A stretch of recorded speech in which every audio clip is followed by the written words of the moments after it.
Olá a todos, sejam bem-vindos. Eu agradeço a presença de todos aqui hoje. Esse evento, ele tem como objetivo discutir temas sobre Covid-19 no paciente crítico, principalmente.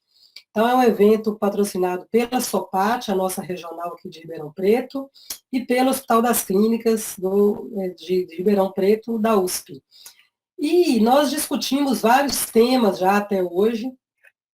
Começamos, acho que temos 6 episódios já, e hoje, nesse 7º episódio, é um tema particularmente relevante para mim, porque ele nos remete à humanização e a cuidado, que eu acho que é o que eu gosto de fazer, é o que a gente tenta passar para os nossos residentes, e é o que é gostoso na nossa profissão. Então, esse cuidado que a gente tem que dar, independente do tratamento e de alívio de dor. E hoje nós temos o prazer de receber a doutora Jaciara Machado Viana, que é intensivista no HCRP, e, além disso, ela é geriatra, professora da UNAERP, e é também especialista em cuidados paliativos. Ela vai falar para a gente sobre cuidados paliativos no paciente com Covid-19, paciente crítico. E eu gostaria também de agradecer a todos os debatedores aqui, que são especialistas nas diversas áreas. Nós temos aqui oncologistas, paliativistas, intensivistas, psicólogo, com amplo conhecimento nessa área do cuidado ao paciente crítico e não crítico, eu diria. Então, os debatedores são o professor André Bordini, o doutor André Felipe Junqueira, a doutora Andresa Correia Teixeira, o doutor Carlos Fruet, a doutora Franceliana Barbosa Sgobi, a doutora Laiane Moraes Dias, doutor Marcos Feres e a doutora Mariana Freiria Duarte. Então, muito obrigada, doutora Jaciara. Você já pode, então, começar a sua apresentação quando você desejar.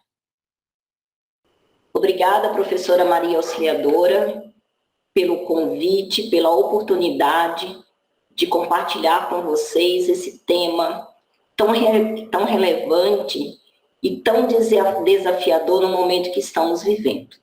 Então, nós vamos conversar um pouco sobre os cuidados paliativos no paciente crítico com Covid-19. Há alguns anos atrás, a Organização Mundial de Saúde, ela definiu crise humanitária como eventos de grandes proporções que afetam populações ou sociedades, causando consequências difíceis e angustiantes, como a perda maciça das vidas, interrupção dos meios de subsistência, colapso da sociedade e graves impactos políticos, econômicos, com sérios efeitos sociais, psicológicos e espirituais. Então, baseado nessa definição da Organização Mundial de Saúde, nós podemos definir que, no momento, nós estamos vivendo uma grande crise humanitária com a pandemia Covid-19. Na crise humanitária, o objetivo fundamental é aliviar o sofrimento humano. Salvar vidas é uma maneira crucial de atingir esse objetivo, mas não é o único.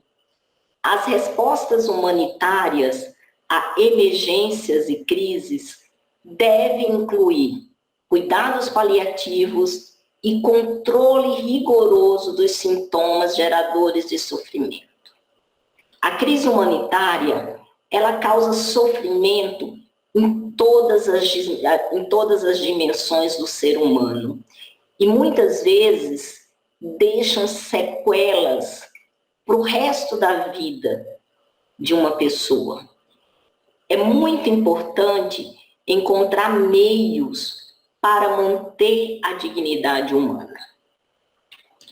Nós temos a definição de cuidados paliativos, que consiste na abordagem que visa melhorar a qualidade de vida de pacientes e familiares no contexto de uma doença grave e ameaçadora da vida, por meio da prevenção, alívio do sofrimento, identificação precoce e do tratamento impecável da dor e de qualquer outros sintomas geradores de sofrimento, seja ele de aspecto físico, psíquico, social ou espiritual.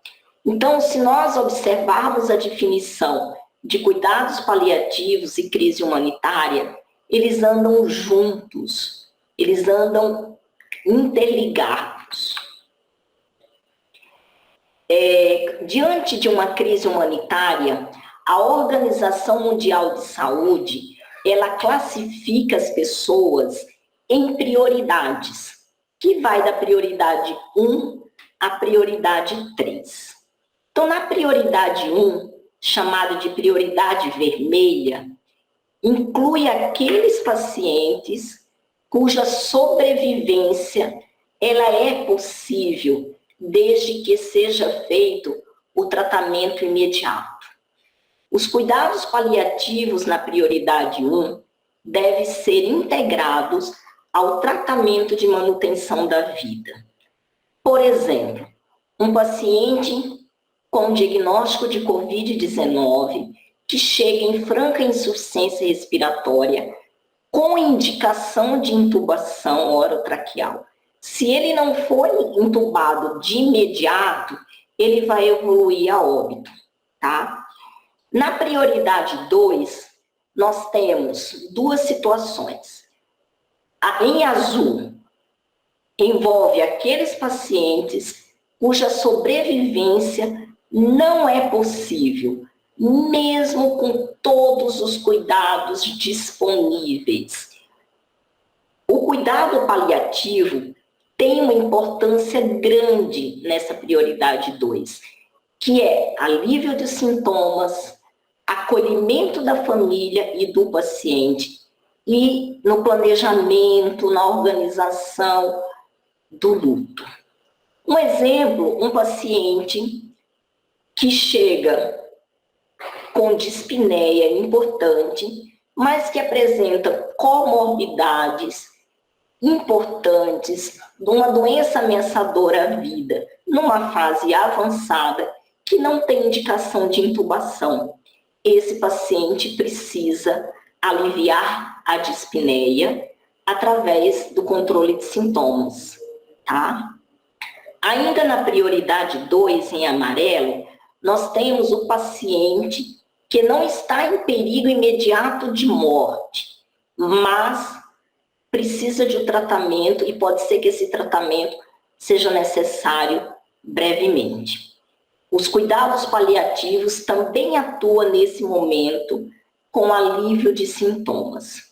E na prioridade 3, chamada de verde, inclui os pacientes que precisam de tratamento, mas não necessitam de cuidado tão rápido. Os cuidados paliativos na prioridade 3 também tem como objetivo alívio dos sintomas e acolhimento do paciente e da família. Se nós observarmos esse gráfico, nós observamos que nós temos as doenças crônicas com indicação de cuidados paliativos, principais doenças crônicas. Aqui nós temos a doença cardiovascular, com 38%. Nós temos as neoplasias, que corresponde a mais ou menos 34%. Doenças obstrutivas crônicas, diabetes com complicações, paciente com insuficiência renal, cirróticos, demências, Alzheimer ou outro tipo de demência, doença de Parkinson. Então, vejam, essas doenças são geralmente doenças que necessitam de cuidados paliativos. E quando esses pacientes, eles são acometidos pelo Covid, pelo coronavírus e desenvolve a Covid-19, são exatamente esse grupo de pacientes de maiores riscos de evoluírem de forma desfavorável. Gostaria de chamar a atenção aqui para a nossa população idosa, né? Os nossos idosos, mesmo os idosos ativos, que eu vou comentar no decorrer da aula, eles também são fatores de risco importante para evoluírem de forma com sérias complicações em decorrência do Covid-19. Eu não sei se vocês lembram, mas em meados de março, saiu essa reportagem no jornal inglês, que o slogan da reportagem falava o seguinte: os italianos acima de 80 anos, acometidos pela Covid-19, infectados pelo coronavírus, eles vão ser deixados para morrer. Isso causou um impacto mundial, essa reportagem. Saíram em vários outros jornais, causou um desespero grande da população, e que os idosos mesmo, na Itália, eles ficaram apavorados, porque o que chegavam para eles é que se eles se infectassem, eles não iam ter suporte de tratamento. Mas, quando nós vamos ler a reportagem na íntegra, ela não fala bem isso, tá? O que ela fala? Que o governo italiano, ele fez um documento que chegasse numa situação de escassez de recursos, precisava utilizar critérios de prioridades para que o paciente fosse admitido na unidade de terapia intensiva. E dentre esses critérios de gravidade e prioridade, teria a idade e comorbidades que esses pacientes apresentavam. Então, muitas vezes a gente não entende, quando vai ver a fundo a reportagem, não era bem o que o slogan da reportagem dizia, né? Bom, preocupado com isso, o Brasil também procurou fazer um documento. Então, a Sociedade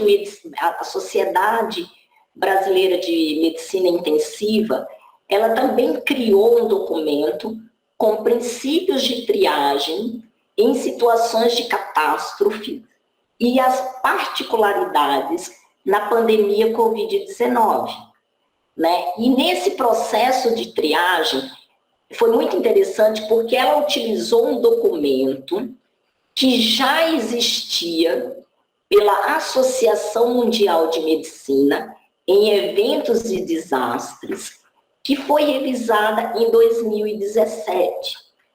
E eles valorizavam o quê? Critérios clínicos e assistenciais. Então, quais são os critérios utilizados pela AMIB? O quadro clínico atual do paciente, ele deve ser levado em consideração, tá? Avaliado. A presença de comorbidades e que estágio dessas comorbidades o paciente se encontra. Se existe comprometimento cognitivo irreversível, se o paciente apresenta scores de fragilidade.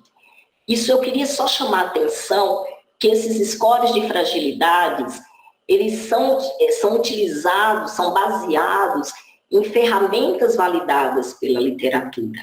A avaliação subjetiva do médico não deve ser utilizada para definir se um paciente, ele considera um paciente frágil ou não. Tá? Leva-se em consideração a funcionalidade do paciente, que nós vamos discutir no decorrer da apresentação. Também, nesse processo de triagem, é levado em consideração uma diretiva antecipada de vontade, caso o paciente tenha. Isso aqui eu acho que é uma porcentagem muito pequena de paciente que vai ter uma diretiva antecipada de vontade. E o mais importante desse documento, que ele chama bem atenção é que a idade não é considerada como um critério para definir se o paciente vai ser admitido na UTI ou não, tá? E esses critérios, eles devem ser avaliados por 2 médicos, mais um profissional de saúde experiente. Ou, na ausência dessa situação de não ter os 2 médicos e um profissional de saúde experiente, poderá ser feita uma consulta remota com um profissional qualificado na área. Esse documento, ele utilizou o artigo 6 da resolução do Conselho Federal de Medicina em 2017, que são os critérios de admissão na UTI, que são os critérios que nós utilizamos hoje para admitir um paciente na UTI, mesmo antes da pandemia Covid-19. Então, esses pacientes, eles são classificados de P1 a P5. Então, veja bem, o que é um paciente P1, prioridade 1? São os pacientes que necessitam de intervenção de suporte à vida, com alta probabilidade de recuperação e sem nenhuma limitação de suporte terapêutico. Já no P2, são os pacientes que necessitam de uma monitorização intensiva pelo alto risco de precisarem de intervenção imediata e sem nenhuma limitação de suporte terapêutico. Quando a gente vai aumentando P1, P2, P3, P4, vai diminuindo a importância da terapia intensiva para esse grupo de paciente. E o nosso paciente em cuidados paliativos, com doenças graves, em fase de terminalidade, ele é P5. São pacientes com doenças em fase de terminalidade ou moribundos, sem possibilidade de recuperação. Então, são esses pacientes que, acometidos pela Covid-19, que não devem ir para a unidade de terapia intensiva. Bom, nós vamos praticamente conversar sobre 2 cenários no decorrer da aula. O primeiro cenário é de paciente com uma doença prévia, ameaçadora à vida, mais o diagnóstico de Covid-19. O que nós vamos fazer diante desse paciente? Que critérios que nós vamos utilizar para admiti-lo na unidade de terapia intensiva, fazer todas as medidas invasivas? Será se ele precisa? É recomendado todas as medidas invasivas? Então, nós vamos discutir isso. No outro cenário, nós vamos ter paciente com diagnóstico de Covid-19, internado na UTI, que evolui com indicação de cuidados de fim de vida, tá? Então, diante da primeira situação, quando nós temos um paciente com uma doença prévia, ameaçadora à vida, com diagnóstico de Covid-19, é muito importante a gente mentalizar esse gráfico dos cuidados paliativos. Porque, veja bem, se esse meu paciente, ele está nessa curva do gráfico, ou seja, ele acabou de fazer o diagnóstico, existe terapias modificadoras de doença, ele tem uma série de tratamento para fazer, que tem um bom prognóstico de resposta. Então, esse paciente, se for acometido pelo Covid-19, com indicação de terapia intensiva, ele deve ir para a terapia intensiva, tá? E receber todas as medidas invasivas. Um exemplo, um paciente com uma neoplasia de cólon, que fez a cirurgia, uma cirurgia aparentemente curativa, mas que precisa complementar o tratamento com a quimioterapia. Então, esse paciente, existe perspectiva de uma terapia modificadora da doença. Agora, se eu tenho um paciente com uma doença prévia, ameaçadora à vida, que ele está nesse momento, nessa curva do gráfico, ou seja, já foram feitas várias terapias modificadoras da doença, a resposta não foi satisfatória, e esse paciente ele está evoluindo de forma desfavorável, chegando próximo dos cuidados de fim de vida, esse paciente acometido pelo Covid-19, ele não deve ir para a UTI, ele deve ir para a enfermaria para controle rigoroso de sintomas. Eu gostaria de chamar a atenção aqui que cuidados paliativos não é sinônimo de cuidados de fim de vida. Quanto mais precoce esse paciente com uma doença ameaçadora à vida for acompanhada pela equipe de cuidados paliativos, melhor vai ser a resposta ao tratamento, melhor vai ser o controle dos seus sintomas. Ele vai ter uma qualidade de vida melhor do que aquele outro paciente que não é acompanhado pela equipe de cuidados paliativos. Bom, então nós precisamos conhecer as ferramentas validadas na literatura para a gente definir se aquele meu paciente que chega infectado pelo Covid-19, que tem uma doença, se nós vamos fazer medidas invasivas, medidas ou controle de sintomas.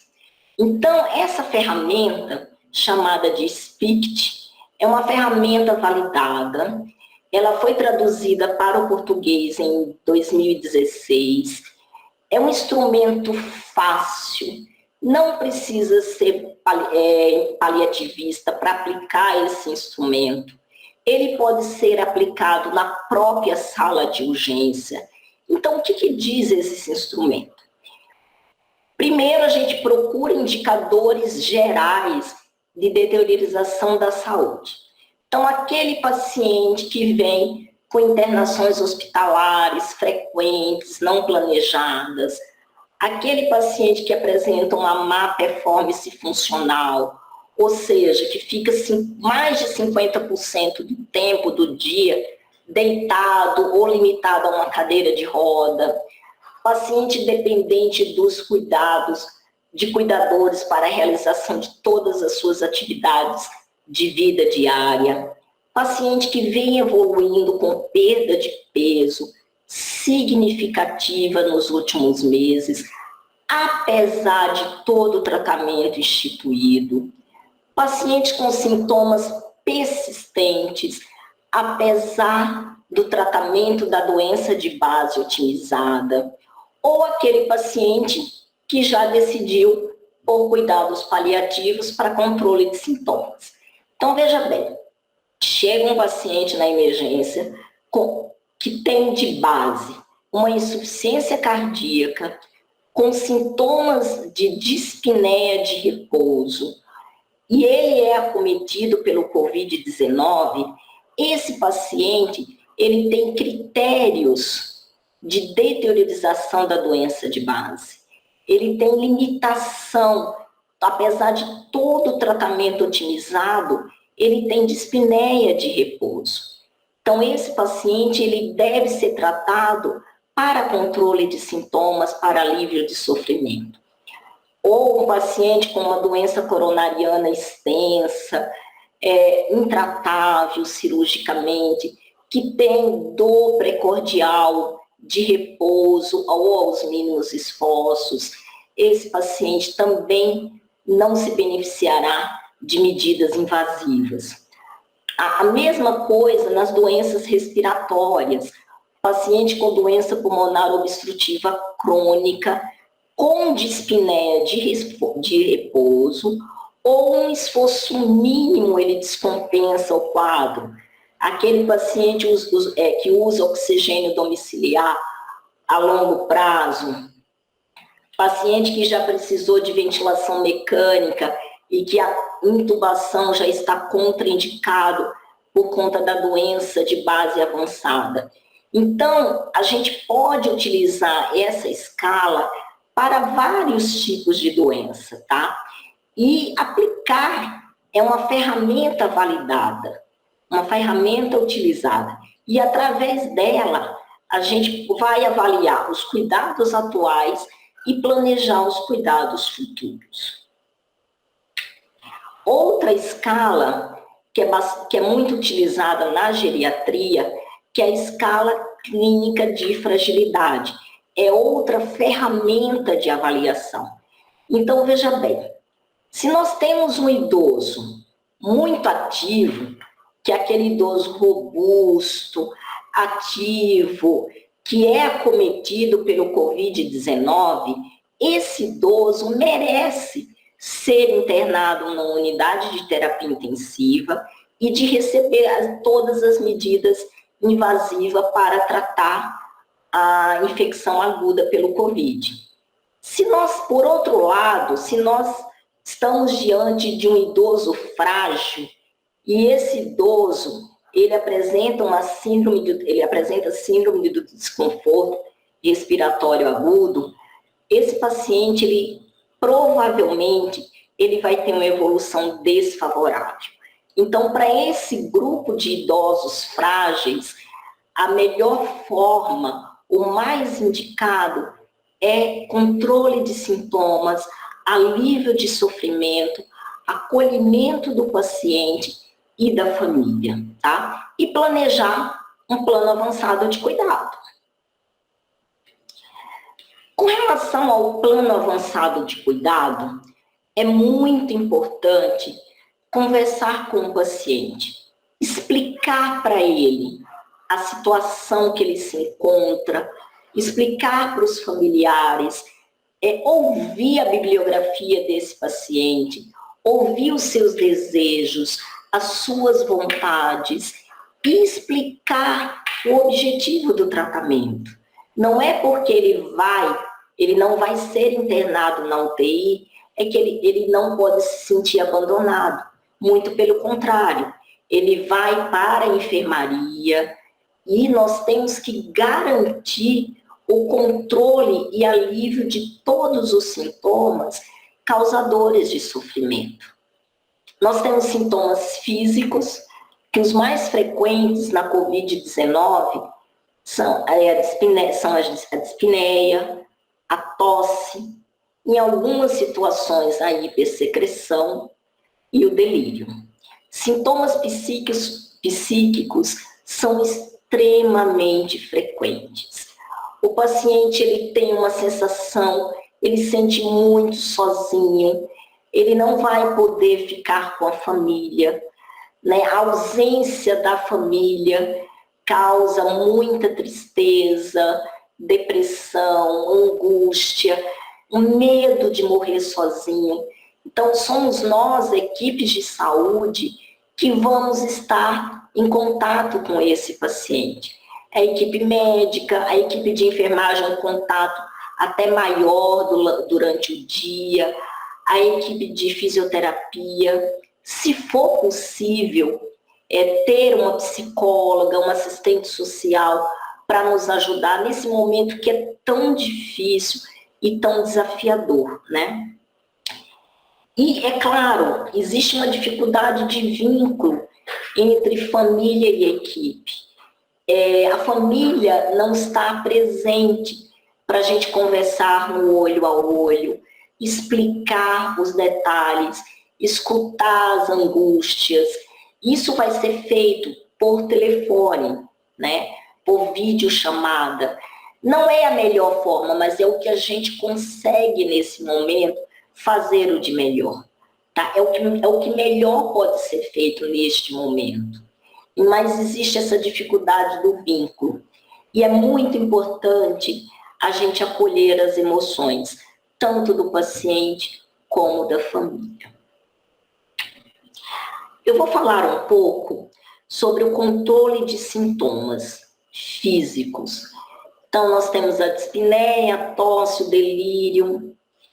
Com relação ao controle da dispneia fora do CTI, eu utilizei esse gráfico da Academia Nacional de Cuidados Paliativos, da NCP, que eu achei extremamente prático, fácil e objetivo.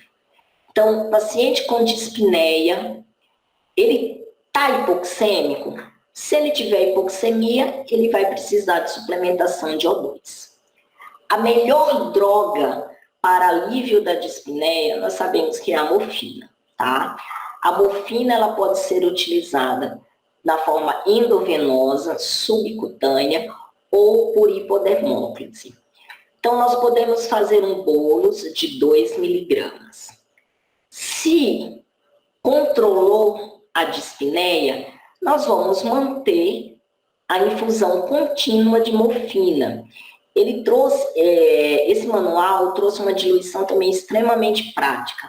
10 miligramas diluído em 100 ml de soro fisiológico, infundir em 24 horas a 4 microgotas por minuto ou 4 ml hora, mais resgate de 2 miligramas de morfina de 2 em 2 horas. Existe a opção de fazer a morfina em caráter de intermitente, 2 miligramas de 4 em 4, EV subcutâneo ou por hipodermólise, mais os resgates de 2 miligramas até de 6 em 6 horas. Porém, diante da pandemia, diante da sobrecarga de trabalho e de risco do profissional de saúde se infectar, talvez nesse momento a infusão contínua ela seja mais adequada, tá? Agora, se eu fiz 2 miligramas de morfina e o paciente não melhorou da dispneia, eu posso repetir essa dose até 3 vezes de 15 em 15 minutos. Controlou? Eu vou manter a morfina, só que a dose vai ser maior. Vai ser a dose total que foi necessária, vezes 6, mais a diluição em soro fisiológico, né? E vai infundir em 24 horas, tá? E manter o resgate da morfina, que vai ser 1/6 da dose total diária de 2 em 2 horas. Bom, eu fiz 3 doses de morfinas adicionais, de 15 em 15 minutos, mas esse paciente não teve controle da dispneia. Eu vou associar o midazolam na dose de 2,5 miligramas, EV subcutânea ou por hipodermólise, e repetir essa mesma dose também até 3 vezes de 15 em 15 minutos. Controlou a dispneia? O que nós vamos fazer? Nós vamos manter a dose da infusão da morfina, que é igual à dose anterior, mais a dose do midazolam, que vai ser a dose total que foi necessária para controle, vezes 4, na mesma diluição, mais a dose de resgate de morfina, 1/6 da dose total diária, de 2 em 2 horas, e a dose de midazolam também de resgate, 1/4 da dose total diária, de 4 em 4 horas.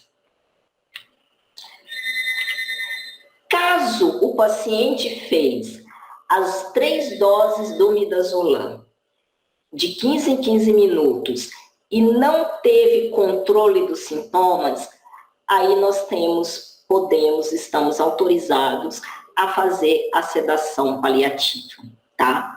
Na sedação paliativa, nós vamos utilizar, a droga de escolha é o midazolam, em infusão contínua, e o objetivo é tratar os sintomas que está sendo refratário ao tratamento instituído e está levando grande sofrimento do paciente. É importante a gente ter em mente que sedação paliativa, ela é diferente da eutanásia. Eu trouxe esse gráfico bem objetivo para mostrar o seguinte: na sedação paliativa, a intenção é aliviar os sintomas refratários. Na eutanásia, é provocar a morte para cessar o sofrimento diante de uma doença terminal. No processo da sedação paliativa, nós vamos utilizar drogas sedativas, vamos aumentando a dose e observando a resposta do paciente. Na eutanásia, são utilizadas drogas letais que causam a morte imediata. Objetivo da sedação paliativa: alívio do sofrimento. Objetivo da eutanásia: morte rápida. A eutanásia, ela é proibida por lei no Brasil. Quando nós vamos instituir uma sedação paliativa, é importante informar o paciente o que nós estamos fazendo e a família e obter o termo de consentimento, tá? E essa sedação paliativa, ela pode ser intermitente ou contínua. Ainda no controle da dispneia, é importante manter o paciente bem posicionado no leito, evitar a hipervolemia, se necessário fazer diurético, diminuir a hidratação do paciente, lembrar dos pacientes que são usuários prévio de opioides. Por exemplo, paciente que usa morfina numa dose superior a 30 miligramas por dia, metadona acima de 5 miligramas por dia, fentanil numa dose superior a 12,5 microgramas por hora. Esse paciente, quando nós vamos começar com a morfina, nós vamos utilizar já 20% da dose basal que ele está usando. Também chama atenção para os pacientes com insuficiência renal, com clírice menor que 50. Muitas vezes é necessário reduzir a dose da morfina e até mesmo considerar o aumento do intervalo da dose, ou trocar pela metadona ou fentanil em doses equivalentes à que ele está usando. Se o paciente apresentar sinais de intoxicação pela morfina, com sinais de desconforto, nós podemos reduzir a dose em torno de 20% da dose que está sendo utilizada. E a gente não poderia deixar de esquecer da dispneia psicogênica. É uma dispneia extremamente comum nesses pacientes, porque já vem uma questão de uma ansiedade grande, né? A mídia, a televisão, não se fala em outra coisa. Então, nesses pacientes, considerar o uso de benzodiazepínico, que melhora muito o quadro da dispneia.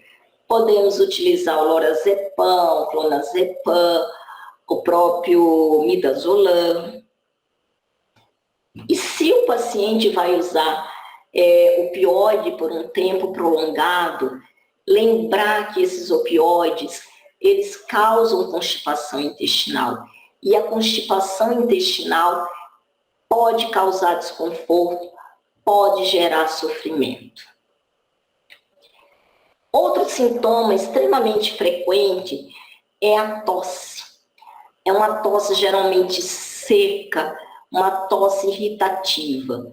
Tá? A melhor opção são os opioides. Ele atua suprimindo o centro da tosse a nível do sistema nervoso central. Podemos começar com a codeína, em VO mesmo, 15 miligramas, via oral de 6 em 6 horas, ou a morfina, na dose de 2,5 a 5 miligramas de 4 em 4 horas.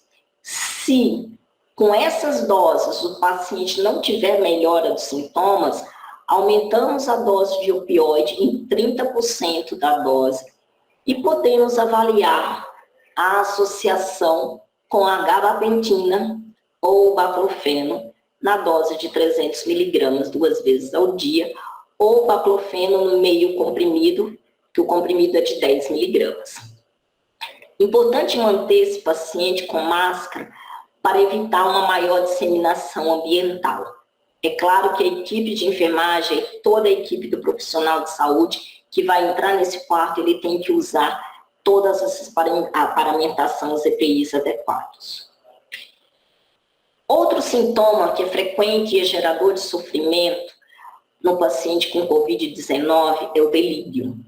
Se for um delírio nos últimos momentos de vida, pode só observar, mas se estiver gerando sofrimento, a gente pode usar o haloperidol ou a clorpromazina. Se for um paciente que não está nos últimos dias de vida, vale a pena investigar a causa. Muitas vezes nós temos medicações, polifarmácia, que são causadores do delírio, distúrbios hidroeletrolíticos. Então, se a gente corrigir a causa, muitas vezes nós conseguimos melhorar a questão do barulho, a luz, o ruído, né? Tudo isso são fatores estressores, a mudança de ambiente, o paciente está num ambiente hospitalar, difícil. Mas, se for necessário, nós podemos usar o Aldol na dose de 1 a 2 miligramas, VO ou subcutâneo, até de 4 em 4 horas, com uma dose máxima de 25 miligramas, e a clorpromazina, que ela é mais sedativa, porque ele tem um efeito histamínico importante, na dose de 2,5 a 25 miligramas, podendo se usar na forma EV, VO ou subcutânea de 4 em 4 horas. Se nós estivermos diante de um paciente com hipersecreção, não é tão comum, mas pode acontecer. Algumas medidas, como reduzir a hidratação, posicionar o paciente adequado no leito, são importantes e muitas vezes melhoram. Caso não melhore, a gente precise usar medicações, nós podemos usar a escopolamina, 20 miligramas EV ou subcutânea de 6 em 6 horas. Nós temos o coliridiatropina a 0,5%. Podemos usar de 1 a 4 gotas de 6 em 6 horas ou de 8 em 8 horas. Nós temos a propantelina gel, que é colocado na região retroauricular, pode ser utilizada até 4 vezes ao dia, e aspirar o paciente, se necessário, com o uso de todos os EPIs. Bom, agora nós estamos no outro cenário do segundo paciente. É um paciente que está na UTI, com diagnóstico de Covid-19 e que evolui para cuidados de fim de vida. Neste momento, é importante a equipe estar muito coesa, né, em rediscutir todos os itens da prescrição. Não faz sentido manter para esse paciente droga vasoativa, antibiótico terapia, uso de heparina, porque são medidas que não vai mudar o desfecho. Esse paciente já está evoluindo para cuidados de fim de vida. Então, essas medicações que são consideradas terapêuticas fúteis, elas devem ser suspensas. E nós temos que evitar procedimentos invasivos. Para que nós vamos colher exame para esse paciente? Fazer glicosimetria de horário? Não faz sentido. Isso pode gerar sofrimento. E nós vamos priorizar as medidas de conforto. É muito importante, a equipe de enfermagem, fisioterapeuta, todo mundo está falando a mesma língua, inclusive isso precisa ser registrado em prontuário, tá? O objetivo é evitar a distanásia, o prolongamento do sofrimento. E na Covid-19, nós estamos enfrentando uma grande dificuldade, que é retirar o paciente do isolamento. Lá no hospital, no HC, aqui de Ribeirão Preto, existe o protocolo, em que o paciente ele sai do isolamento nas seguintes situações: 14 dias de início de sintomas, após 3 dias de 14 dias assintomáticos, com 2 PCRs, que são suave, colhidos negativos. Então, já aconteceu do paciente colher o primeiro swab dar negativo, o segundo swab vir positivo. E isso ainda é muito contraditório na literatura. E a gente esbarra na dificuldade de tirar o paciente da UTI, mandá-lo para a enfermaria, para ele ficar com a família. A gente pode até tirá-lo da UTI e colocá-lo numa enfermaria de cuidados paliativos, no andar, numa enfermaria geral, sozinho, mas ele não vai ter a presença da família nesses últimos momentos, né?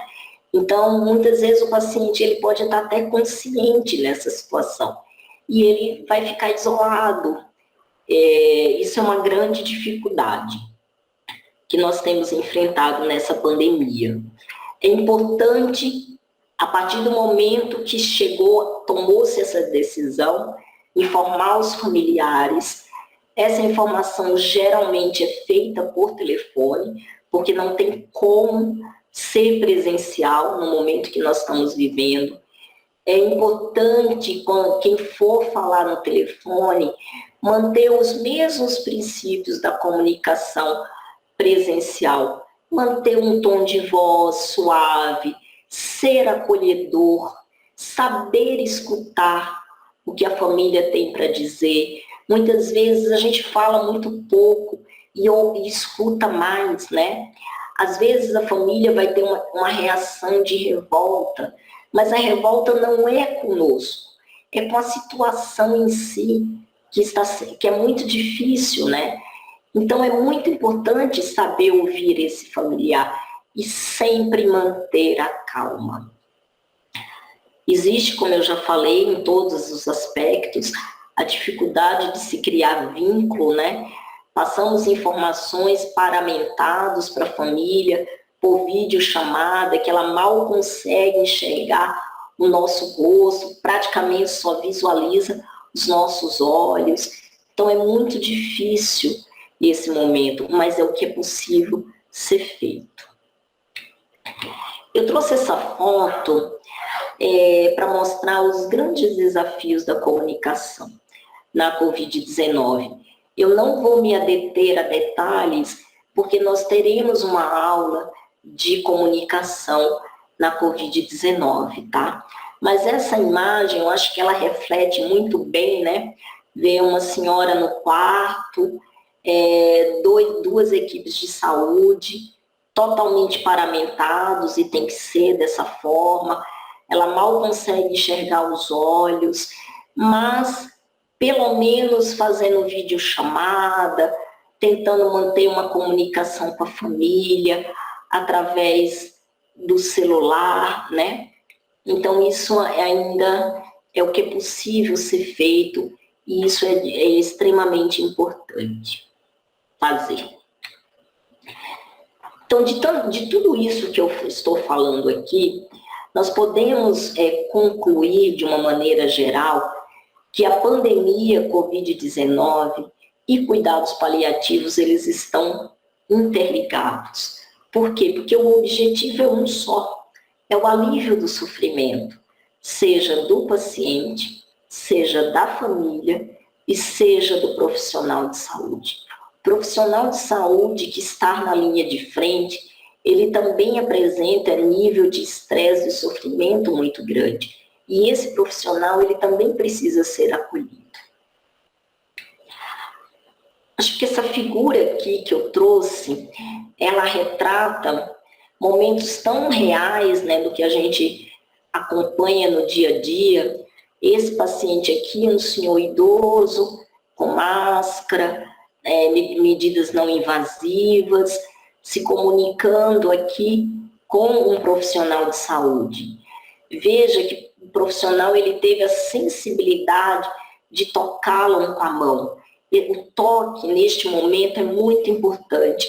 Ele acalma, ele significa: eu estou aqui, o senhor não está sozinho, apesar de toda a solidão, da ausência da família. Aqui nós também estamos vendo uma foto de um senhor, né, totalmente isolado, provavelmente tem alguém da família que está internado, não pode visitá-lo, não pode sair, e fica aguardando as ligações por telefone. É uma situação muito delicada. E aqui é muito frequente a gente ver a situação de desespero dos familiares diante do pronto-socorro, ou em busca de uma vaga que não tem, ou em busca de notícias de alguém tão querido que está aqui dentro, né, internado com uma doença tão grave, com grandes repercussões de mortes ao longo do mundo inteiro e agora no Brasil. E aqui os sepultamentos, totalmente solitários, sem a presença da família. A família não pode finalizar um ciclo, né? Isso é potencialmente favorável a um luto complicado no futuro, tá? Então, de uma maneira muito rápida, nós tivemos que estruturar, fazer adaptações nas estruturas assistenciais de saúde com a chegada da pandemia Covid-19, mudanças radicais na estrutura familiar, emocional das pessoas. As pessoas não podem, não devem sair de casa, só sair de casa estritamente necessário. Um cenário de pura incerteza, de angústia, o isolamento social, o medo, o pânico da morte. E eu gostaria de chamar a atenção os problemas emocionais entre os próprios profissionais de saúde na linha de frente. Esses profissionais, eles têm uma sobrecarga de trabalho muito grande, ficar paramentado com todos os EPIs, 12 horas por dia, é extremamente cansativo, o medo excessivo e justificado de se contaminar, o medo de contaminar, de voltar para casa e contaminar os seus familiares, né? E também lidar com perdas. Quantos profissionais de saúde na linha de frente nós perdemos nessa pandemia, né? Então, são profissionais são situações geradoras de muito sofrimento. Eu não poderia deixar de mencionar a doutora Cícera Sanders, que foi uma pioneira nos cuidados paliativos no mundo inteiro.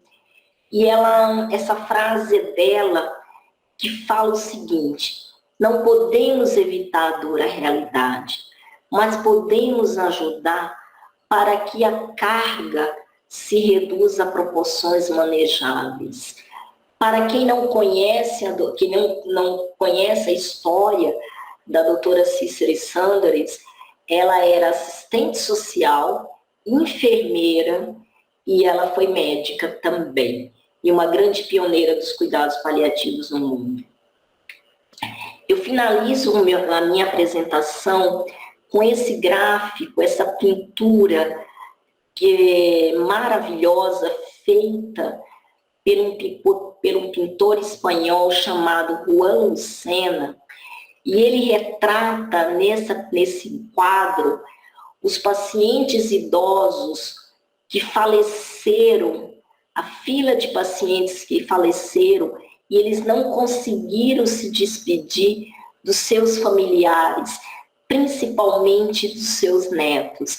Então, com essa pintura, o objetivo era fazer uma homenagem a todos os idosos que perderam a vida solitariamente na pandemia Covid-19.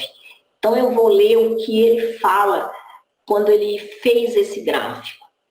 A senhora que se vira, que é essa senhora aqui, indica tudo o que os avós que morreram em tremenda solidão deixaram para trás.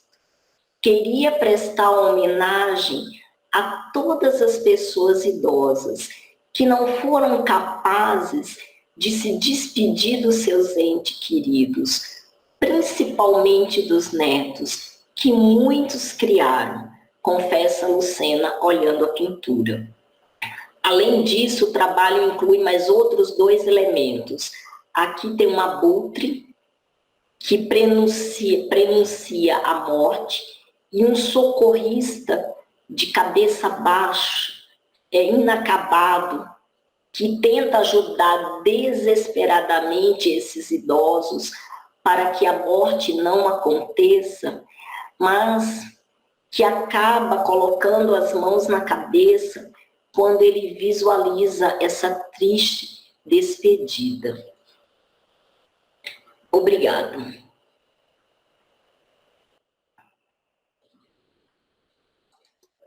Ok, Jace, muito obrigada pela sua apresentação, foi excelente a sua aula.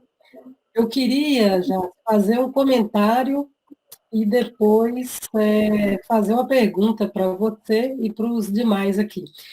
Primeira coisa, assim, só com relação ao que você falou da importância da presença, né, do encontro presencial. Vou contar só uma questão que aconteceu com a gente. As nossas informações no CTI, tem um boletim de manhã, um telefonema à tarde, e eu ofereço para toda a família, Covid e não Covid, independente, né, um encontro presencial, pelo menos. E aconteceu de algumas situações paliativas que a gente conversou com a família alguns dias antes do óbito. E um caso em específico de um paciente que estava internado já há 60 dias com Covid, paciente jovem, 30 e poucos anos, com neoplasia gástrica, com metástase, já um paciente já com um prognóstico bem reservado previamente no Covid, e que foi uma satisfação grande para nós, porque a gente conseguiu que ele tivesse esses critérios aí para sair do isolamento, as 2 PCRs negativas, os 3 dias a febril e o tempo, que já era 60 dias. Porque o pai desse paciente ligou para nós chorando, querendo vê-lo. E a gente só conseguiu fazer com que isso acontecesse porque ele já tinha critérios para saída do isolamento. Então, a gente conseguiu dar alta para a enfermaria, ele faleceu 2 dias após, mas a família ficou com ele nesse momento. Então, isso foi muito gratificante, foi muito, a equipe inteira torceu muito por isso, porque a gente conseguiu fazer aquilo que a gente acredita que é importante.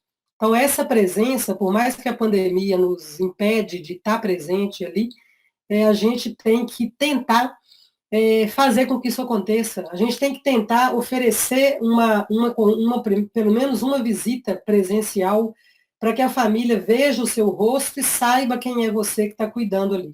E a gente tem oferecido isso, muitas vezes a família tem medo de pegar a doença, ou a família está sintomática, e muitas vezes não dá para isso acontecer. Mas a gente tenta priorizar isso aí. E a pergunta que eu queria fazer é o seguinte: eu estava lendo o protocolo da MIB, que a Jaciara mostrou bem aí, sobre um paciente que tem critério de gravidade para ir para a UTI. Aí, se ele não tem nada que impede, ele não tem um desejo contrário à ida para a UTI, ele vai. E eles avaliam, colocam 3 critérios lá. O SOFA, famoso agora, né?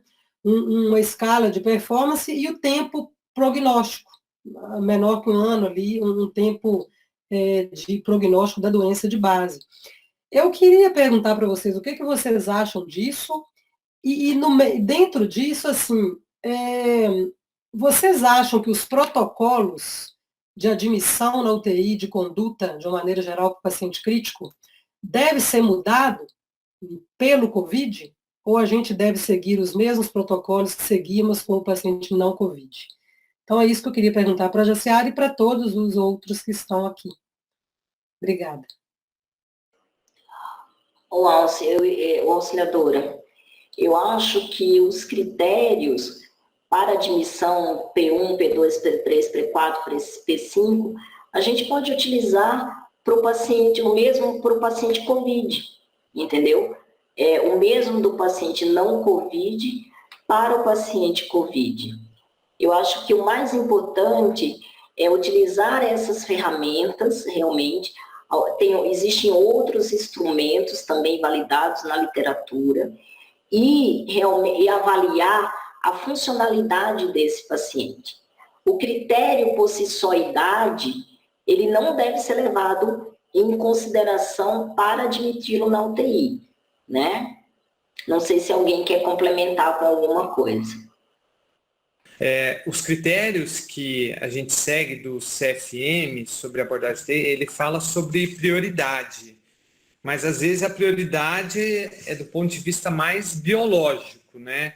E geralmente a gente também trabalha com contextos sociais, econômicos, familiares, emocionais.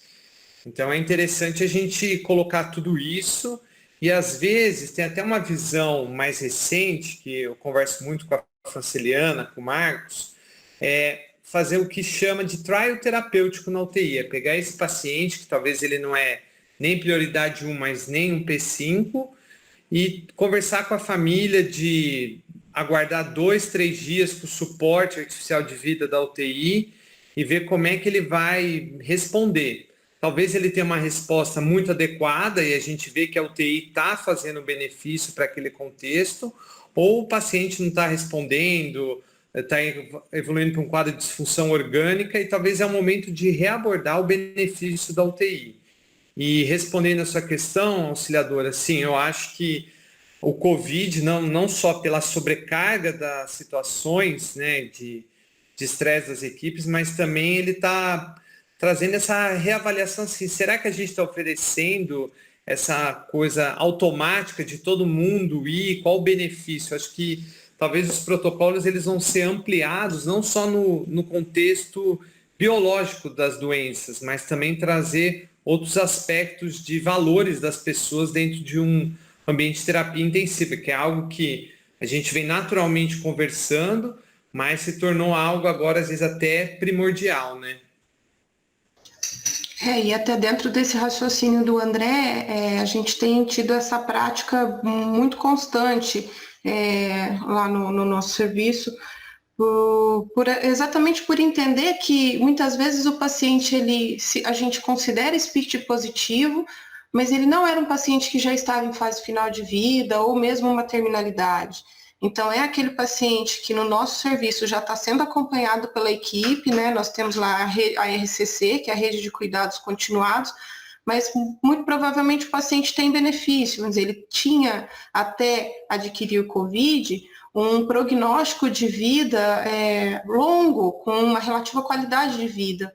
Então, temos feito isso com bastante frequência. A gente analisa, procura sempre identificar se o paciente é SPICT já na admissão, já na emergência. Então, ele já sobe identificado como SPICT e aí alguém da equipe, já com uma expertise maior em cuidados paliativos, avalia esse paciente, essa família e tenta entender em que momento da doença ele se encontra, para aí conseguir, então, decidir em conjunto com os intensivistas e com a família o que é adequado e proporcional para esse paciente, né? E aí entra o que o André está falando. Muitas vezes eu não vou limitar o tratamento já de imediato, mas eu vou propor um trial e dentro desse contexto a gente já intubou, pôs droga vasoativa, esperou a resposta do COVID de uma semana, instituiu antibiótico terapia de amplo espectro associado e no momento em que a gente definiu aí, depois de uma semana, tivemos um caso que foi muito marcante para todos nós da equipe, né?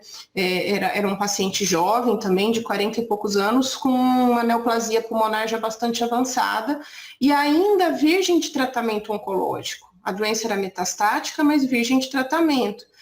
E nesse contexto, a equipe da onco ainda colocava que apesar da doença ser um estádio avançado, não dá para dizer que ele não teria possibilidade de tratamento oncológico. Então a gente definiu esse trial e esse trial dele também não foi nem 24, 48 horas, foi aproximadamente uma semana, 10 dias. Quando entendemos que realmente ele não tinha possibilidade nenhuma de recuperar do COVID, porque você não vai dizer que o COVID não melhora com 2 dias, né? Então, quando a gente entendeu que ele não tinha possibilidade de recuperação do COVID, porque a neoplasia, nesse momento, não teria possibilidade de tratar, a gente chamou a família e aí realmente propôs medidas de conforto, né, e até assim uma proposta de certa forma, de uma forma bastante acolhedora, mas uma proposta deixando claro para a família que a gente não tinha mais o prognóstico que ele tinha pré-Covid, né, pré-infecção grave por Covid. Então isso tem sido bastante comum no nosso serviço. Eu quero fazer um comentário que eu fico imaginando as estruturas dos hospitais, elas mudaram tanto, as consultas eletivas, elas não foram reduzidas, eu imagino quanto, não tenho esse número, mas eu imagino o número de pessoas com neoplasia em fase recente deixaram de ser feito o diagnóstico neste momento. Porque eles não tem como, não conseguem consulta, muitas vezes um medo de sair para ir consultar, e eu imagino que neste período, vários diagnósticos, eu estou falando das neoplasias, elas deixaram de ser feito diagnóstico, né? Eu não sei, Carlos, como oncologista, o que pode falar sobre isso. Perfeito. Na verdade, eu acho que nós, oncologistas, nós somos talvez a área aí que nós estamos sofrendo um pouco mais com essa questão dessa pandemia. A gente sabe, por dados nacionais e internacionais também, que aproximadamente 70%, a gente está deixando de fazer diagnósticos de câncer em aproximadamente 70% dos casos. Isso por conta da diminuição da prevenção, da diminuição do rastreio, da diminuição do diagnóstico. Então, a gente vê isso na prática nossa do consultório, que os pacientes estão indo bem menos do que se deveria ir, né? E isso está deixando a gente muito angustiado. A gente não sabe o que vai ser na hora que tudo voltar ao normal, né?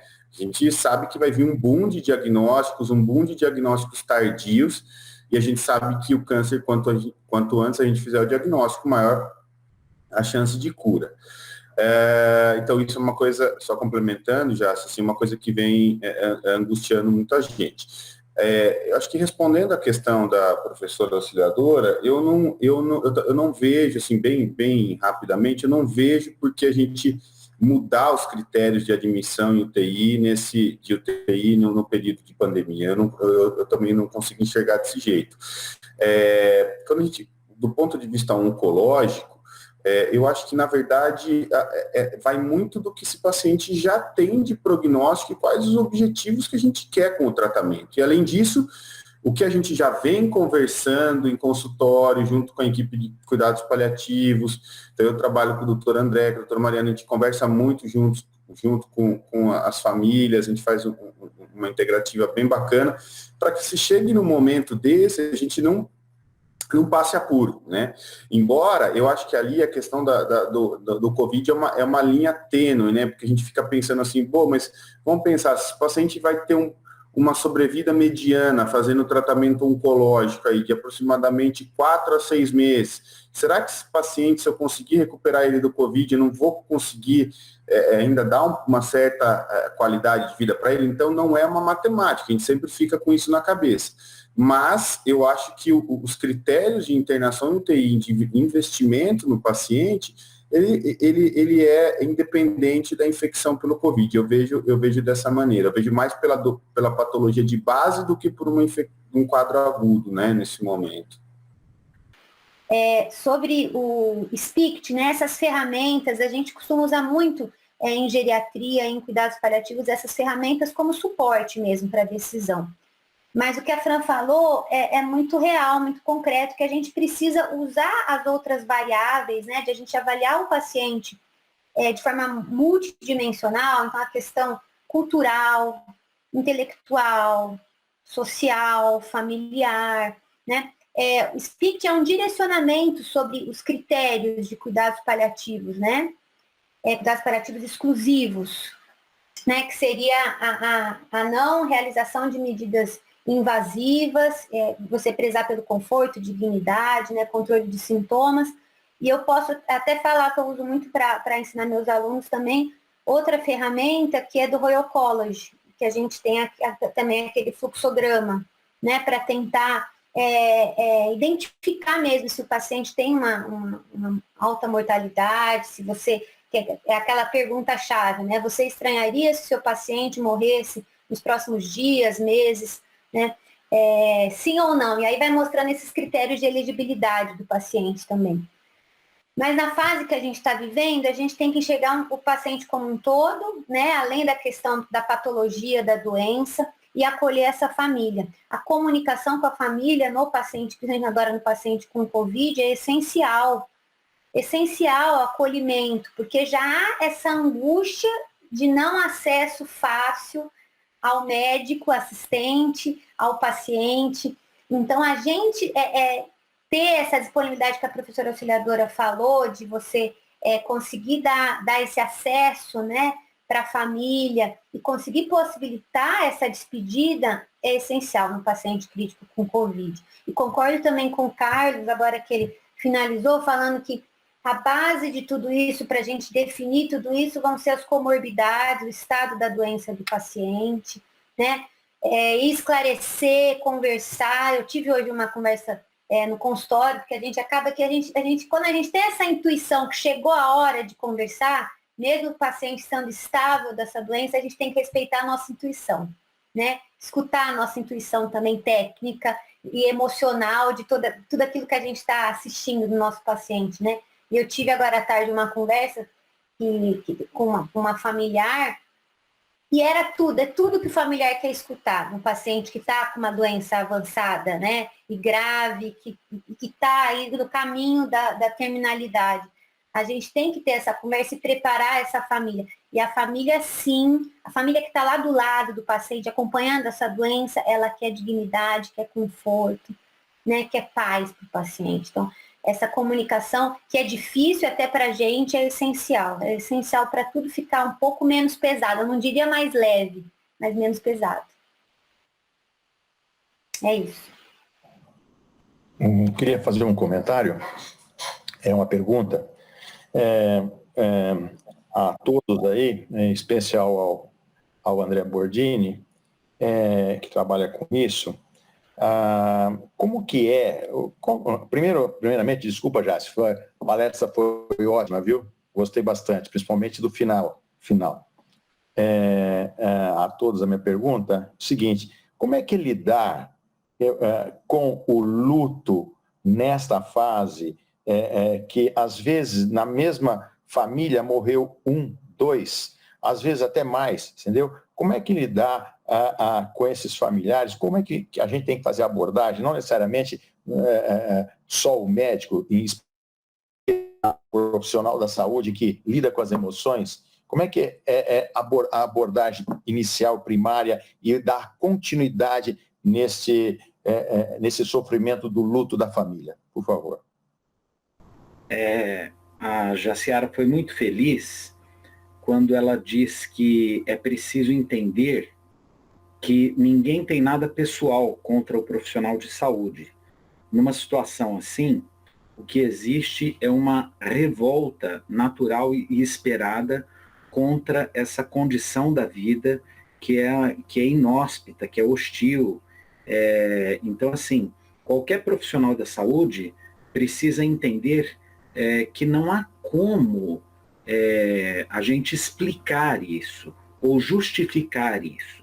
Então, a primeira coisa, a gente precisa escutar sem necessariamente viver a ilusão de que a pessoa vai ficar bem, que ela vai nos entender. O nosso papel não está ali para acalmar ninguém, para confortar ninguém, para consolar ninguém. Mas num mundo cheio de ruído, em que tanta gente tem tantas explicações sobre tantas coisas, desenvolver a capacidade de escuta atenta, cuidadosa, isso é fundamental para todo profissional de saúde. Falou-se aqui muito de acolhimento, e o verbo acolher, na verdade, ele tem o prefixo a, mas ele vai de colher, e colher quer dizer tirar de. Quando eu vou para a colheita, eu tiro alguma coisa. Quando eu acolho alguém, eu vou tentar tirar esse alguém do lugar em que ele está.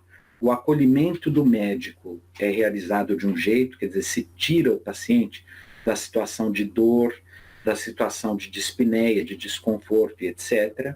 No caso, o profissional da psicologia, que aí vem a minha parte, esse acolher quer dizer tentar tirar esse paciente do lugar de grande dor e de sofrimento que ele está, mas não no sentido de fazer uma mágica ou um milagre, mas legitimar a dor dele, ouvi-lo, respeitar a sua dor, né? E, naturalmente, isso se dá em diversas frentes, não só com o paciente, mas com a família do paciente e com os profissionais de saúde que estão lidando na linha de frente aí dessa pandemia.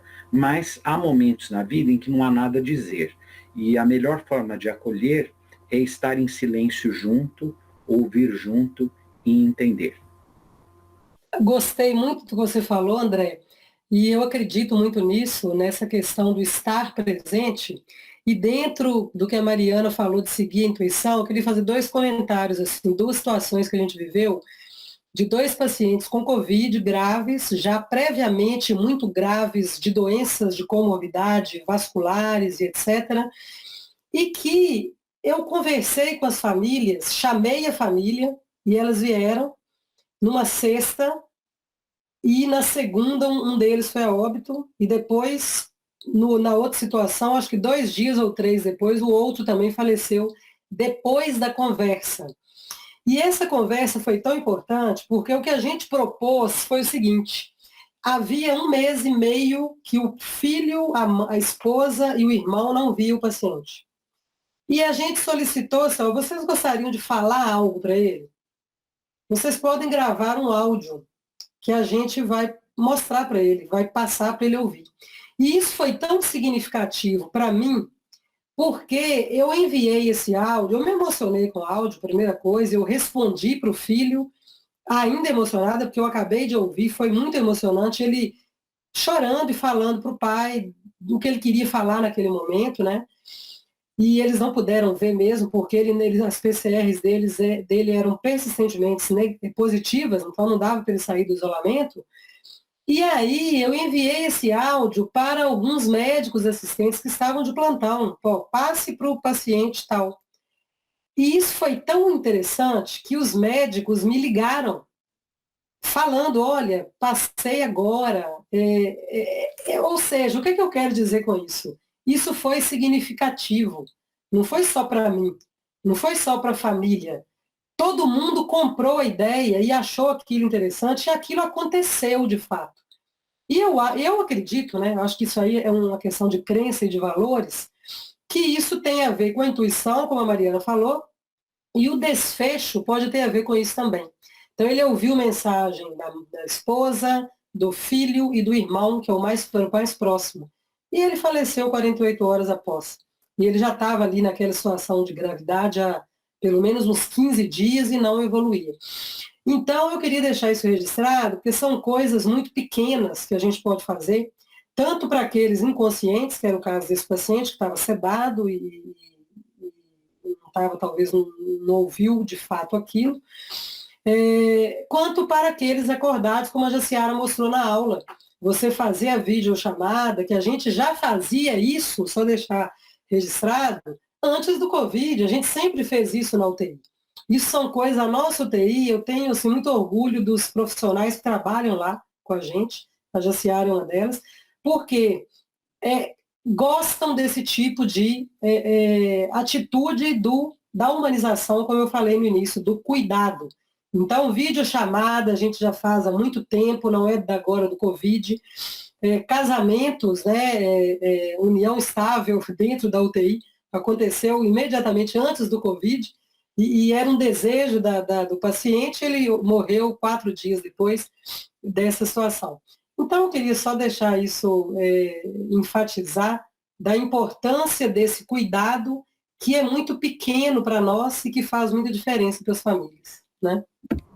Eu queria só complementar, numa situação como essa, né, Marcos, é tudo muito novo, né? Não há ninguém vivo que tenha passado por uma pandemia nessas proporções. Então, o que também a gente precisa considerar é a criatividade.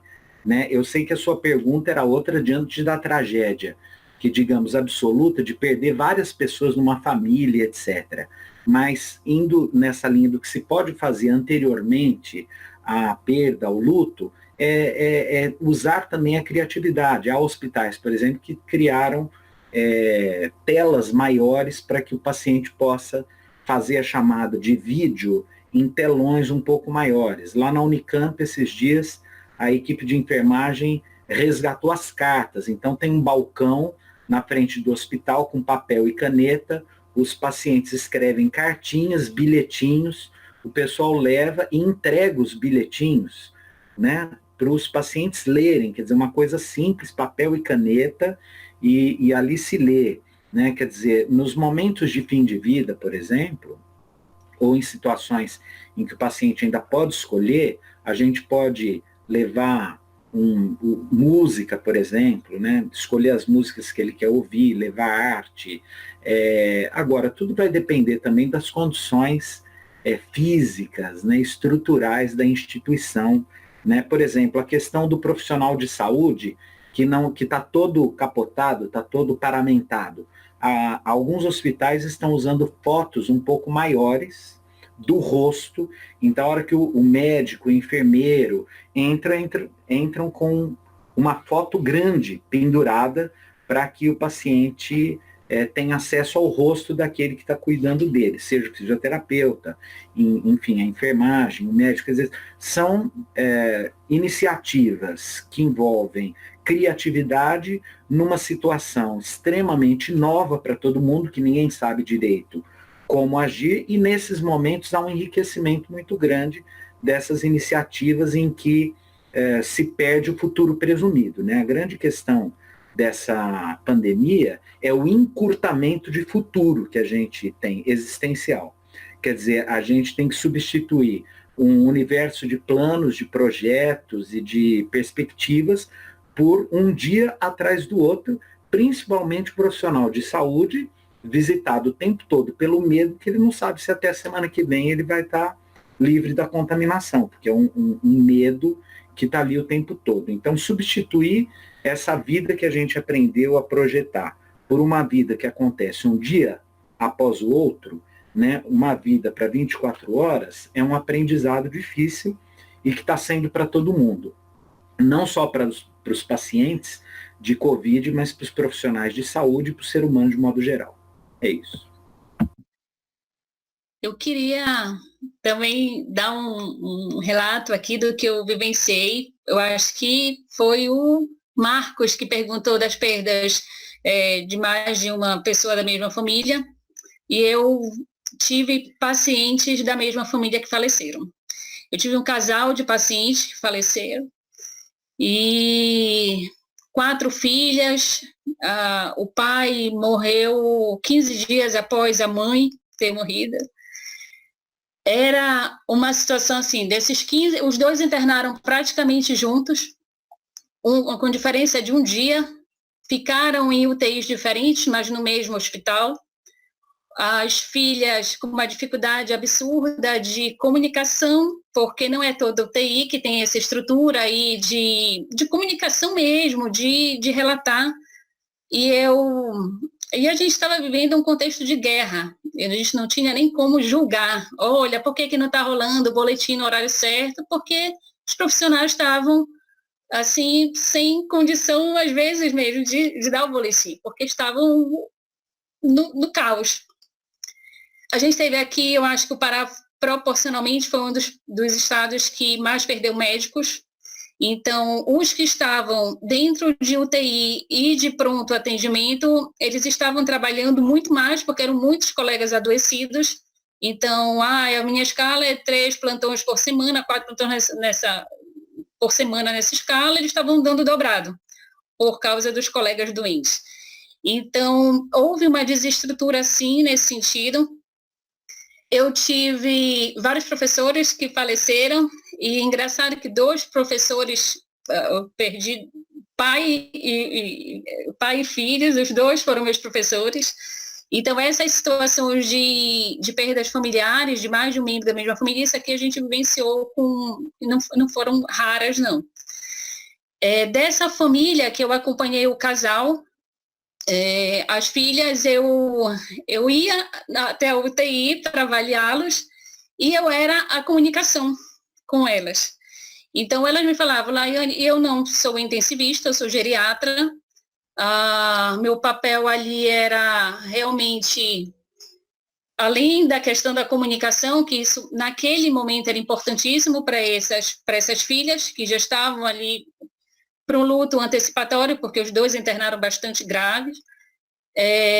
Era questão também de nenhum dos dois tinha critérios para não serem investidos, eram pacientes com doenças previamente bem controladas, eram hipertensos, diabéticos, o esposo obeso, mas sem doenças limitantes, né, que a gente pensaria assim, não tem realmente nenhuma indicação de estar, um começando o quadro cognitivo, um déficit cognitivo, mas ainda leve, os dois trabalhavam ativos.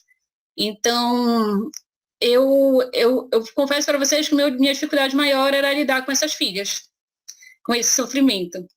E aí as 4 filhas, todas já, duas já eram terapeutizadas, já tinham acompanhamento de psicoterapia por histórico de depressão grave. Então, acionei a psicóloga das 2 e eu falei, agora você para as 4, porque o negócio aqui está difícil. E eu acho que um ponto interessantíssimo que a Jaciara falou, e eu vivenciei isso, o estresse do profissional, perdendo outros profissionais, vendo a situação de adoecimento, né, entre os nossos pares. Eu acho que não tem como, a gente precisa ter realmente uma base, um suporte muito bom para encarar o dia a dia, né? A exposição, a gente não tem, mesmo a gente paramentada, eu faço muito assistência domiciliar, isso era um ponto até que eu ia comentar aí da primeira pergunta, da primeira questão que vocês falaram das questões dos critérios de indicação para UTI ou não, mas eu dentro de UTI, de alguns pacientes meus que foram para UTI, eu não me sentia tão exposta como, por exemplo, no ambiente de visita domiciliar, porque eu não ia, muitas vezes eu ia sem saber que o paciente era Covid, chegava lá, é um delírio, avaliava o paciente, examinava, pedia os exames, vinha o teste positivo. E aí isso no início, final de março ainda, início de abril, final de março eu tive meu primeiro caso positivo, era um paciente de visita de assistência domiciliar, não tinha sintomatologia clássica, como vários idosos não fizeram um quadro típico, e a primeira coisa que eu pensava era, eu não posso ficar em casa, porque eu tenho os meus que moram aqui e eu não queria levar doença para eles. Então, isso eu acho que no início desse processo eu tive um estresse muito grande, mudei, saí de casa, fiquei 3 meses, ontem voltei para minha casa, e eu acho que tudo isso pesa muito na questão da assistência, sim. A gente precisa ter rede, a gente precisa ter apoio, senão a gente dá uma balançada mesmo, a gente não aguenta o tranco, não. O que eu ia falar da questão dos critérios de indicação para UTI ou não, o que eu vivenciei aqui, eu acho que é a questão do planejamento antecipado de cuidados agora vai deslanchar. Isso fez toda a diferença.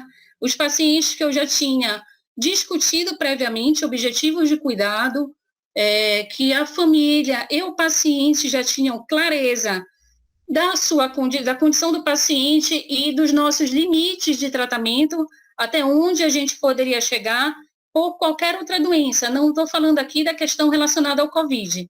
Para esses pacientes, eu tive muitos pacientes que faleceram em casa. Aqui em Belém, o sistema colapsou, então, eu acho que 85% dos pacientes, eles tinham pânico de ter que procurar um pronto atendimento.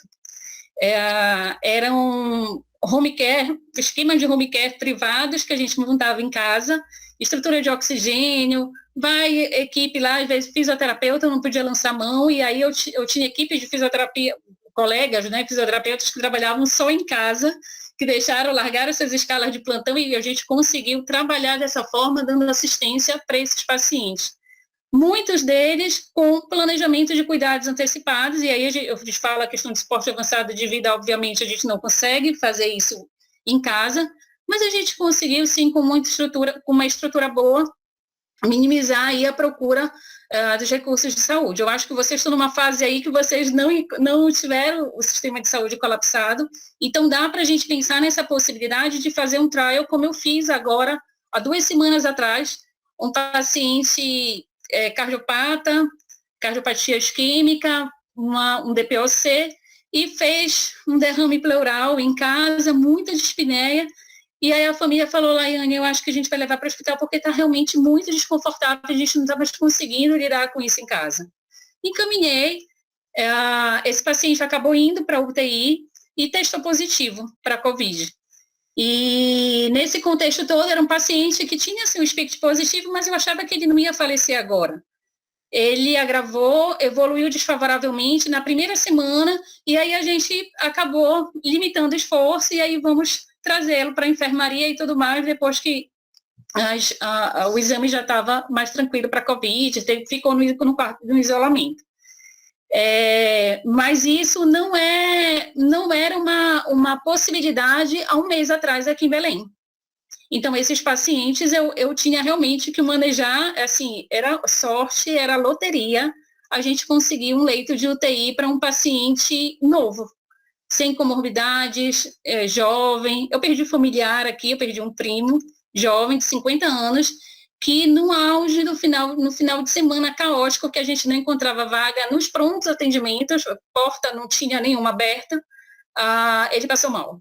Então, a gente teve essa dificuldade também aqui. Eu acho que é muito bom quando a gente tem realmente, a gente tem que pesar essa questão do sistema de saúde mesmo, né, de ter ainda esse tipo de assistência, e aí vale muito a pena realmente a gente fazer isso que vocês orientaram quanto à questão do trial. É o que normalmente a gente faz. E aí era isso. Eu quero fazer um comentário de 2 pontos.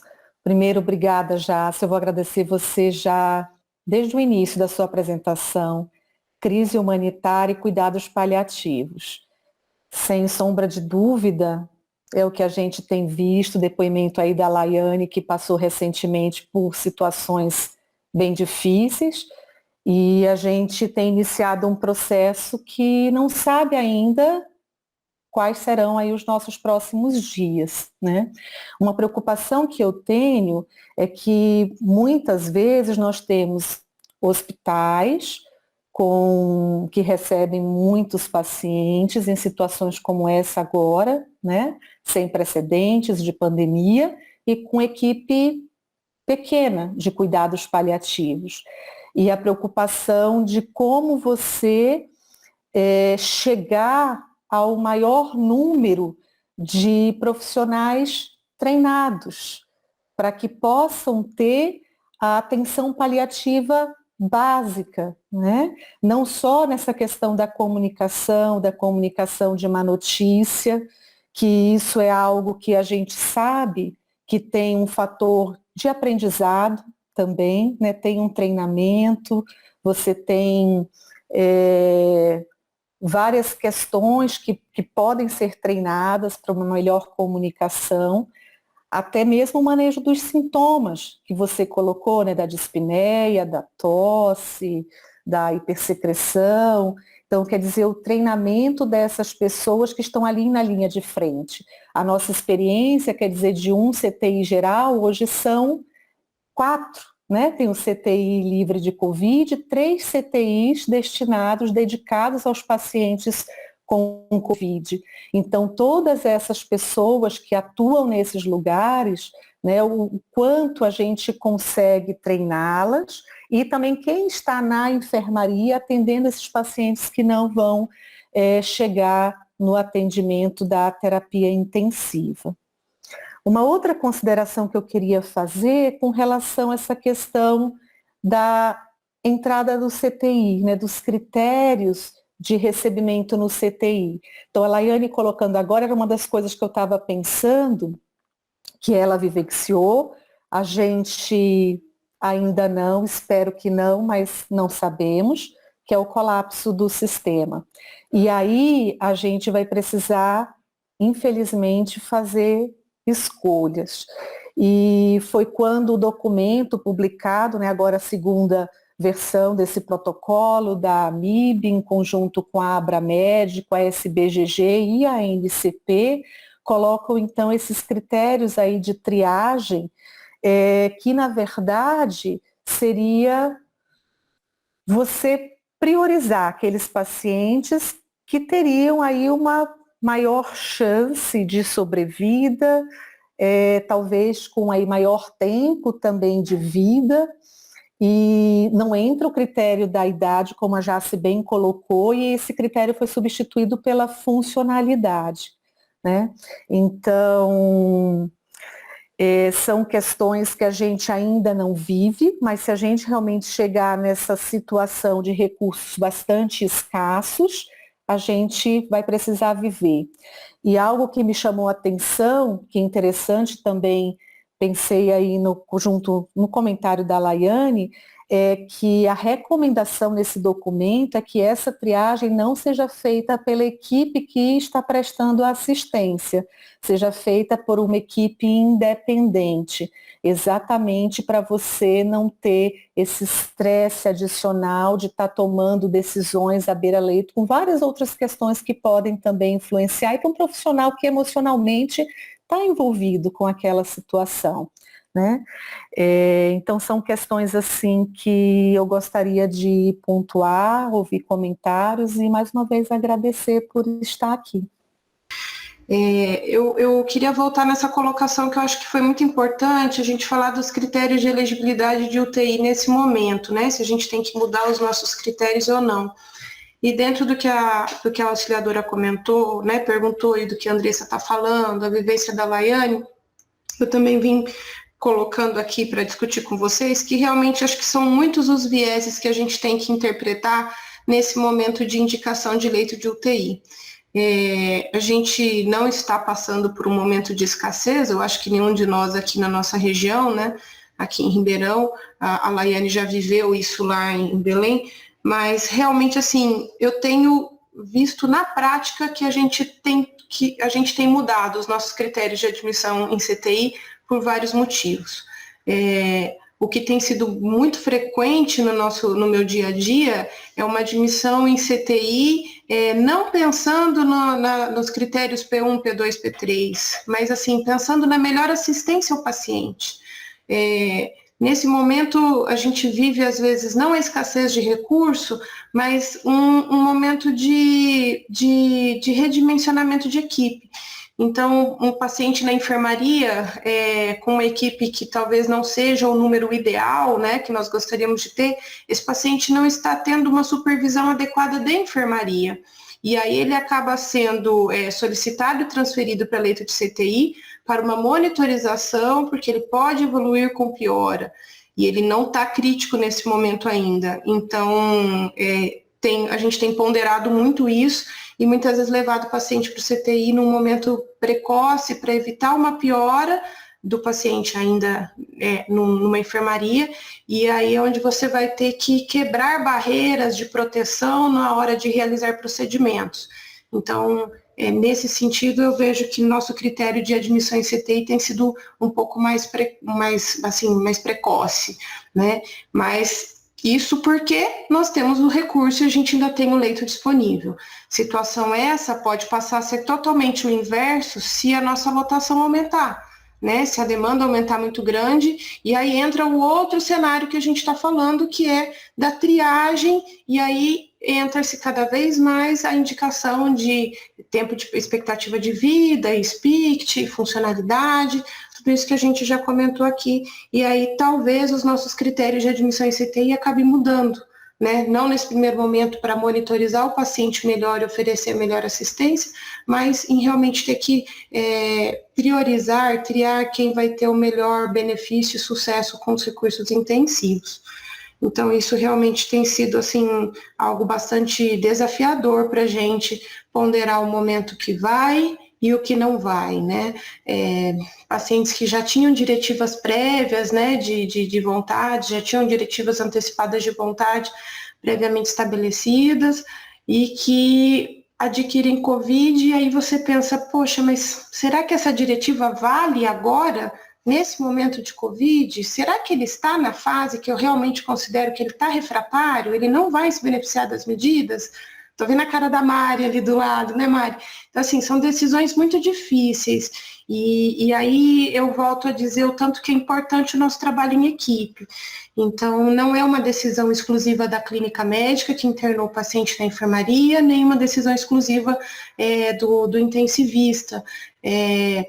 E jogar para a família essa decisão compartilhada, eu acho que nesse momento tem sido muito perigoso. A gente tem sido, na nossa prática, um tanto quanto acolhedor aos familiares nesse compartilhamento de decisões, porque a gente vê que acaba sobrecarregando muito. Então, esse momento eu tenho visto na nossa equipe uma decisão compartilhada, mas até certo ponto protegendo a família dessas decisões, né? Então, eu queria só finalizar esse meu conjunto de pensamentos aqui, de que é um momento muito desafiador. E realmente a equipe estando presente, a equipe médica, psicologia trabalhando o tempo todo. A nossa estratégia de comunicação tem sido, como a auxiliadora falou, nós já fazíamos aí videochamadas e áudios. Isso tem sido muito legal. Isso tem sido terapêutico para a família, terapêutico para o paciente, né, essas visitas virtuais, mas isso tem sido muito gratificante e terapêutico para a equipe. A gente sente na pele a satisfação de poder promover um sorriso. Então, tem famílias que a gente, após criar um certo vínculo, você nem espera o horário de visita. Se for possível, você já sai fazendo videochamada a hora que dá, eu comento com a equipe. Porque às vezes mais tarde, o horário pré-estabelecido, você não vai ter essa disponibilidade, né? Então, essas visitas virtuais têm sido muito gratificantes e bastante positivas para a gente, sim. Tá, então era isso que eu queria complementar aí agora com essa minha última palavra. Eu imagino que pós-pandemia o André Boldini vai ter muito trabalho, né, André?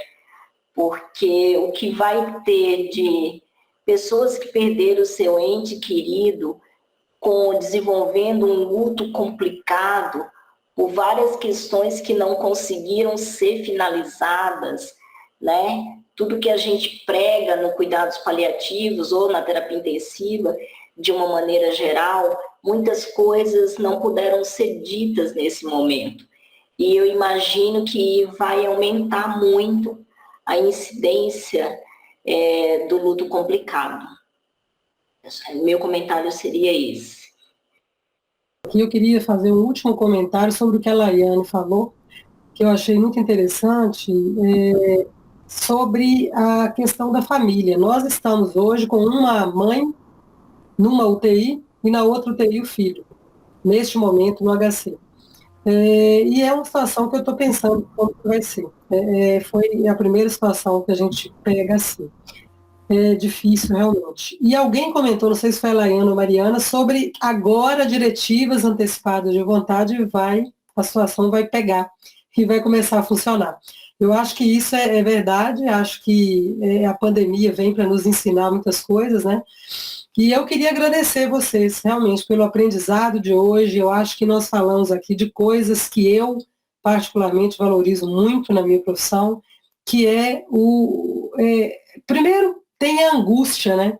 Eu acho que, antes de falar do bom, né, a angústia que me invade atualmente é estar com tudo lotado e chegar alguém que eu conheço precisando de um leito e eu não ter esse leito.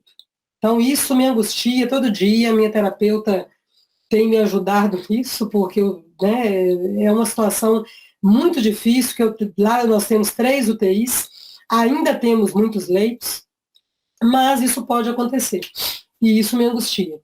Mas o que a gente falou aqui hoje, que foi de cuidar, de acolher, e falando de vida, né? Eu acho que é isso. Eu acho que eu queria agradecer a vocês pelo aprendizado, por tudo que vocês me ensinaram aqui hoje, e fiquei muito feliz, parabenizar a Jaciara pela excelente apresentação, agradecer a todos vocês, muito obrigada a todos.